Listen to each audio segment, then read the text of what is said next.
can I welcome you, please, to our spring conference for 2016.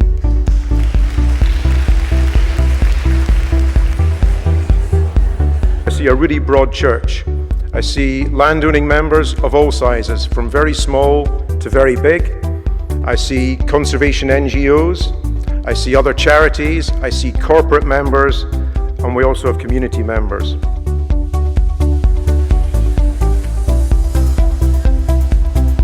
This is the first time I've been to this conference, yes, so it's a really good opportunity to come along to.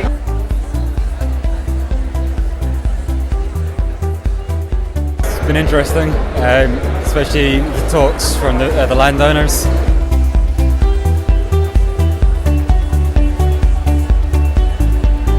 The Crown Estate Total Contribution Accounting is something that we've considered quite a lot in some of our lectures, so the payment for ecosystem services is something which we'll be discussing quite a lot.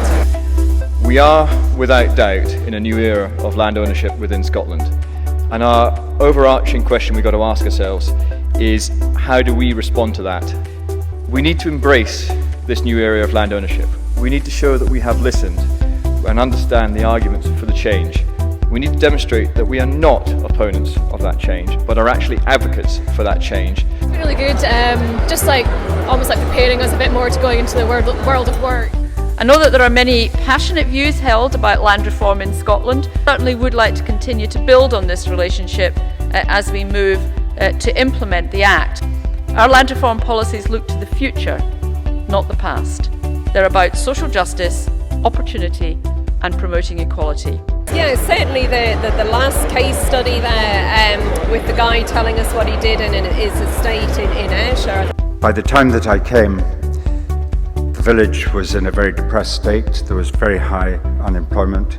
With the closing of the mines, there were no fresh opportunities. All the problems that you get with that, a loss of self-confidence and general decline.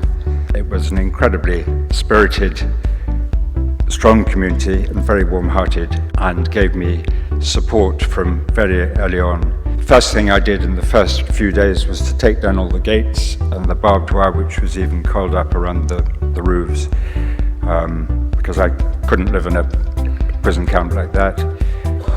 Everyone said, oh, there'll be trouble, but there never has been.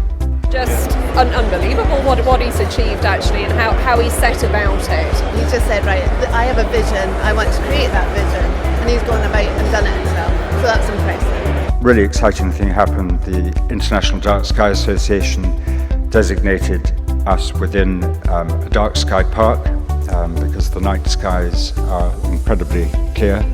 It was terrific. We thought we have now discovered something for which Dunmerlington is really special.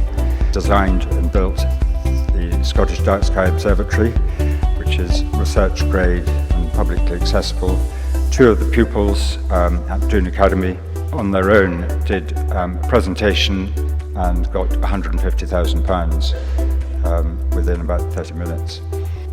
If you believe in a vision, you can make it happen. They don't do it for the publicity angle like big businesses do. They do it to engage in a quiet sort of way. I'm quite interested in community ownership as part of my dissertation, so I think there's some more coming up this afternoon will be quite useful for that as well. So.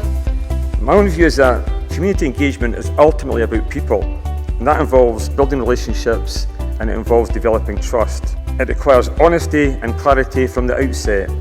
It involves setting parameters about the scope of the engagement and being clear about what kind of decisions can potentially be influenced by the process.